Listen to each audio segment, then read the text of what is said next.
El patriarcado no solo oprime a las mujeres, oprime también a los hombres. C'est que être femme, ce n'est pas une donnée naturelle. We represent the powerful forces of change.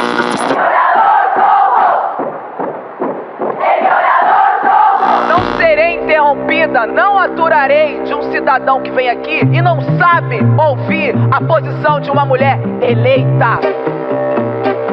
Bem-vindos e bem-vindas ao podcast do Humanas, Pesquisadoras em Rede, o coletivo de mulheres que pesquisam, ensinam e atuam na área das humanidades.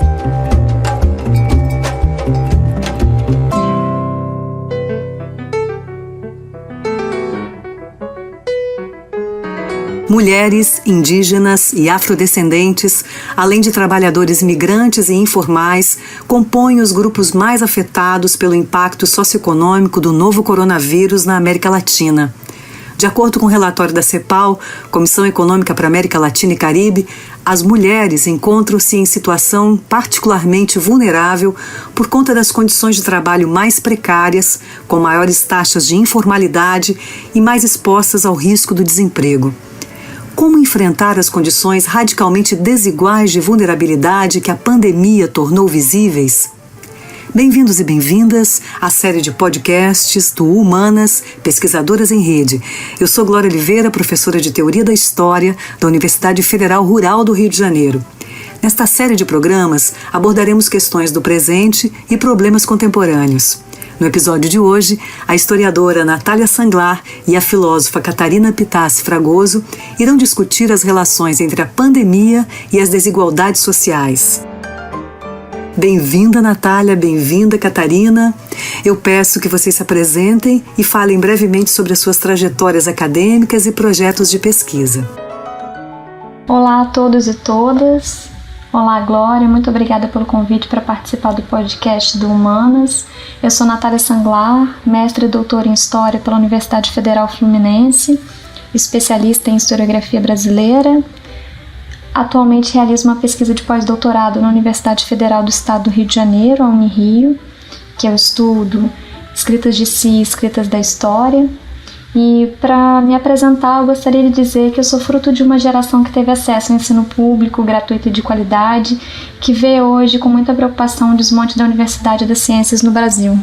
Olá pessoal, olá Glória, obrigada pelo convite e pela acolhida. Eu sou Catarina Pitassi Fragoso, doutora e mestre em filosofia, especialista em filosofia moral e política. Atualmente eu faço minha pesquisa de pós-doutorado no Departamento de Ciências Sociais da Universidade de São Paulo e sou pesquisadora do Centro de Estudo da Metrópole, o CEM. Minhas pesquisas combinam reflexões de teorias da justiça, ou seja, pensar nos benefícios e os custos para a realização de uma sociedade mais igual, com uma demanda aplicada que visa impulsionar um agir político no mundo real. Assim como a Natália, minha formação acadêmica é pública, foi marcada pelo recebimento de bolsas ao longo de toda a minha trajetória e um ideal de ensino e pesquisa diferente do atual. Além das trajetórias de pesquisa individuais, vocês são parceiras de autoria numa série de textos voltados para questões da nossa conjuntura mais imediata. O mais recente desses textos foi publicado originalmente no dia 1º de maio passado e tem por título O Novo Vírus, um Velho Problema. Eu queria que a Catarina comentasse e falasse um pouco mais sobre o argumento central que está nesse texto, que trata das relações entre a pobreza, a Covid-19 e as desigualdades interseccionais. O artigo ele tentou explorar como uma nova variável, o coronavírus, intensifica ainda mais algumas das vulnerabilidades socioeconômicas já bem conhecidas, como a pobreza e a desigualdade de gênero. O nosso argumento se centra, então, em afirmar que as mulheres mais pobres, essas que sofrem um conjunto de desvantagens, elas devem ser identificadas como um grupo de alto risco de contágio da doença ou até mesmo de morte. O artigo está dividido em duas grandes partes. A primeira é o fundamento desse nosso argumento, foi onde a gente buscou fazer um mapeamento dos dados empíricos disponíveis sobre o coronavírus e cruzá-los com os dados mais recentes sobre a questão socioeconômica. Ao fazermos esse cruzamento de dados, foi possível identificar um outro grupo que está em alto risco de exposição e morte. As mulheres mais pobres, por exemplo, estão duplamente em risco, seja pela exposição ao vírus, elas são responsáveis pela economia do cuidado e estão na linha de frente no contágio, porque elas são enfermeiras, caixas no mercado, seja pelo enfrentamento da pobreza e da violência de gênero, como a gente tem visto nas manchetes dos jornais nacionais e internacionais. As mulheres sofrem sistematicamente violência de gênero física e psicológica dentro de casa.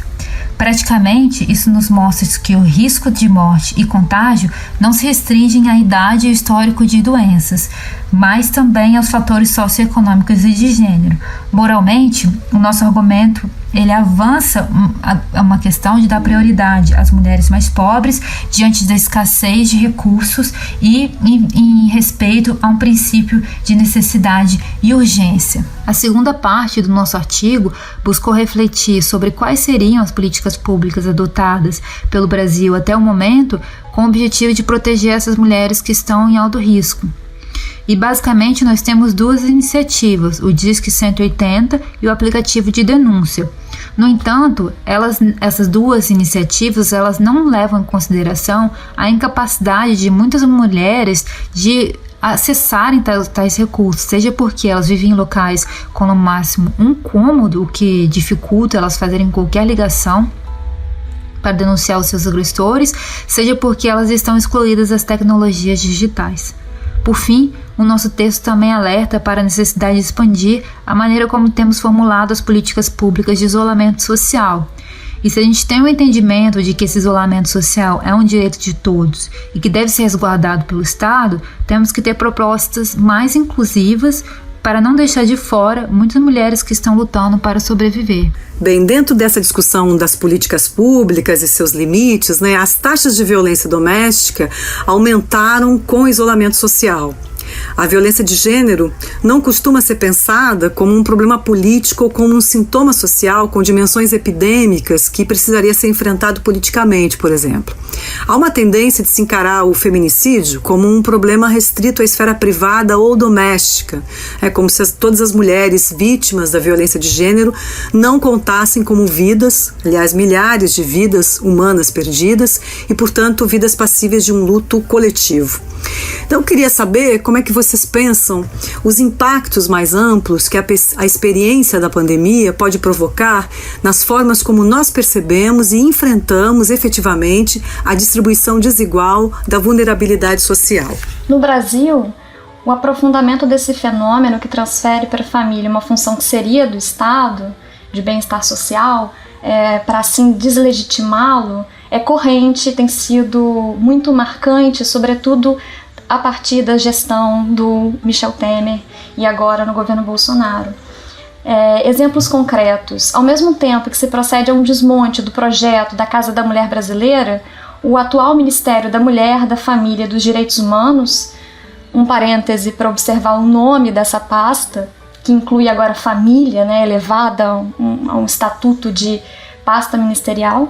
Enfim, mas esse ministério, hoje em dia, apoia iniciativas como homeschooling, que é o ensino domiciliar, e projetos que visam interditar o debate sobre o gênero nas escolas. O que significa exatamente isso? Ensinar em casa, por exemplo, é uma forma de proteger, de ampliar essa esfera pessoal protegida e educar única e exclusivamente conforme sua fé, sua crença. É uma forma de minar o conflito, de minar o dissenso. Essa política, ela tem efeitos muito concretos. A interdição do debate público sobre desigualdades e violência de gênero, ela acaba por acirrar esses problemas e reforça uma série de estereótipos. É fundamental pensar que a violência de gênero, nesse sentido, nesse processo, acaba sendo confinada como uma questão doméstica. A gente tem na linguagem popular brasileira um ditado que é lapidar dessa privatização da violência contra a mulher, que é em briga de marido e mulher ninguém mete a colher. Recentemente, a frase do Bolsonaro ecoa bastante esse discurso. Ele diz há pouco tempo que em casa que falta pão todo mundo briga e ninguém tem razão. Essa é uma forma de normalizar a violência. Com a pandemia, eu acredito que a gente tem duas alternativas, duas possibilidades. Uma delas é radicalizar esse processo neoliberal de privatização da esfera social, agudizar as desigualdades, ou então escolher um caminho de aprofundamento do debate sobre desigualdade de gênero e assim criar redes de proteção do Estado e também por iniciativas coletivas. As consequências mórbidas dessa pandemia, que vão deixar números de mulheres mortas não só pela própria Covid, mas fruto de violência de gênero e mesmo de mortes futuras decorrentes de aborto clandestino, porque muitas mulheres têm acesso a contraceptivos interrompido nesse momento. Tudo isso faz com que a gente possa ter um caminho reflexivo. Se a gente quer dar continuidade a esse projeto, esse modelo neoliberal, que vai tornar o medo do outro, do contágio, uma justificativa para o recrudescimento da responsabilização do indivíduo e o reforço dessa esfera individualista, ou se a gente vai caminhar na direção oposta, no sentido de incrementar o papel do Estado, do desenvolvimento de políticas públicas e também de estimular a proposição de iniciativas coletivas. Ficando com essa opção mais otimista, a gente tem 2 exemplos recentes. O Estado de São Paulo permite hoje que boletins de ocorrência sejam feitos online, o que possibilita com que muitas mulheres tenham, nesse momento, uma forma de denunciar as violências sofridas dentro de casa, e também um coletivo, uma rede colaborativa de mulheres chamada Mete a Colher, que oferece ajuda, auxílio a mulheres que têm passado por relacionamentos abusivos durante o isolamento. A Judith Butler, recentemente, numa entrevista, perguntada sobre qual era a posição dela em termos de análise das perspectivas que a pandemia está trazendo para nós, ela se colocou muito cautelosa, em relação a se alinhar, seja com os analistas que ela chama de analistas utópicos, que são aqueles que de uma certa forma estão aí prevendo que nós vamos resgatar uma humanidade perdida ou vamos superar o capitalismo predatório por conta da experiência que a pandemia está nos trazendo, e analistas, digamos assim, distópicos, que consideram que essa experiência vai aprofundar ainda mais as desigualdades, vai aprofundar ainda mais todos os problemas e mazelas do projeto neoliberal, enfim. Eu queria ouvir um pouco vocês para a gente fechar esse primeiro programa. Queria ouvi-los sobre o papel, como é que vocês pensam o papel ou a função pública das humanidades, das ciências humanas, como queiram chamar, neste momento. Bom, as pandemias, elas são fenômenos biológicos, mas também humanos, sociais. E essa doença, se ela é global, demandando um enfrentamento também global, os seus efeitos e experiências são muito singulares. Me parece que o maior potencial das ciências humanas reside, de um lado, num esforço mais abstrato, como é o caso da filosofia, de pensar as bases de um projeto de humanidade, mas que ainda assim seja atento às perspectivas locais. E de outro, um esforço mais aplicado de refletir de forma situada os efeitos da pandemia. Então eu faço essa observação porque as humanidades são muito vastas, são áreas com contribuições distintas a oferecer. Nesse sentido, eu acho interessante a gente pensar 2 lugares diferentes de pensar e elaborar o problema da pandemia. O caso da antropologia e da história.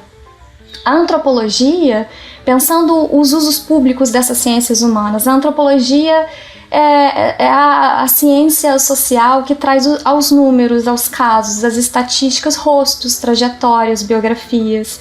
Pensar a pandemia, então, do ponto de vista da antropologia, é pensar do ponto de vista das sensibilidades coletivas, como uma experiência vivida nos corpos. Nesse sentido, eu acho super interessante a gente lembrar do trabalho da antropóloga Débora Diniz, que criou recentemente uma página chamada relicário.rum, que são relicários, memórias de mulheres vítimas da doença. É uma forma de resgatar esses rostos que são apagados nas notícias de jornais e que se resumem em estatísticas. Uma outra ciência humana que tem um papel interessante a ser elaborado, pensado nesse momento, é a história. A história tem sido muito requisitada nos jornais, na imprensa, para um uso público que eu acredito ainda muito ligado a uma tópica da história mestra da vida. Quer dizer, quando um jornalista da Globo News entrevista um historiador, ele está perguntando sobre lições de pandemias e epidemias passadas, como extrair lições disso para aplicação no presente. Eu acho que é um lugar limitado que a história pode ocupar. Acho que existem outras potencialidades, outras possibilidades mais interessantes. Por exemplo, pensar o quanto de passado há no presente. Nesse sentido, na história brasileira, refletir as marcas da escravidão encontradas ainda hoje e que ajudam nesse momento a pensar em injustiças estruturais.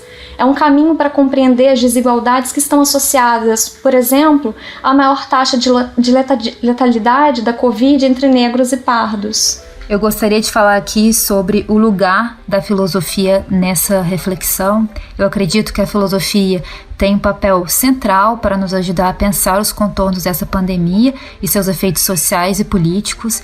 Essa reflexão pode estar inserida tanto no âmbito micro das nossas relações sociais, como no âmbito macro da sociedade. E aqui a minha reflexão vai focar na questão macro. A filosofia política, por exemplo, pode nos ajudar a refletir sobre quais são os melhores meios de realização de justiça, quais são os fundamentos mais substantivos nessa reflexão, ao invés de focar só nas questões mais burocráticas. Por exemplo, a filosofia nos permite explorar quais são os princípios políticos em riscos em tempos de confinamento, tem a liberdade individual de um lado versus o bem coletivo. Há também reflexões sobre os dilemas morais e éticos envolvidos no acesso ao serviço de saúde, então ela nos ajuda a avaliar como os recursos devem ser alocados, quais são os custos e os benefícios e os valores envolvidos nessa distribuição. Por exemplo, se os hospitais estão lotados e não podem tratar todo mundo, como os médicos devem escolher quem deve ser salvo? Porque uma perspectiva utilitária ela tem prioridade diante de uma perspectiva igualitária. A filosofia, então, ela nos ajuda a desvelar, a interpretar e, sobretudo, a comunicar os padrões e os argumentos em jogo, nos ajuda a identificar qual é o argumento mais plausível e a conexão ou a falta entre uma premissa e uma conclusão. Bem, essa é uma discussão que não se esgota e para a qual nós retornaremos outras vezes. Por hora eu quero agradecer a participação da Natália Sanglar e da Catarina Pitassi Fragoso, que trouxeram reflexões importantes para nós continuarmos pensando sobre a experiência da Covid-19 e as desigualdades sociais, desigualdades de gênero no Brasil. Nós encerramos por aqui esse primeiro episódio e eu deixo o convite para você acompanhar os próximos episódios do podcast Humanas Pesquisadoras em Rede, o coletivo de mulheres que pesquisam, ensinam e atuam na área das humanidades.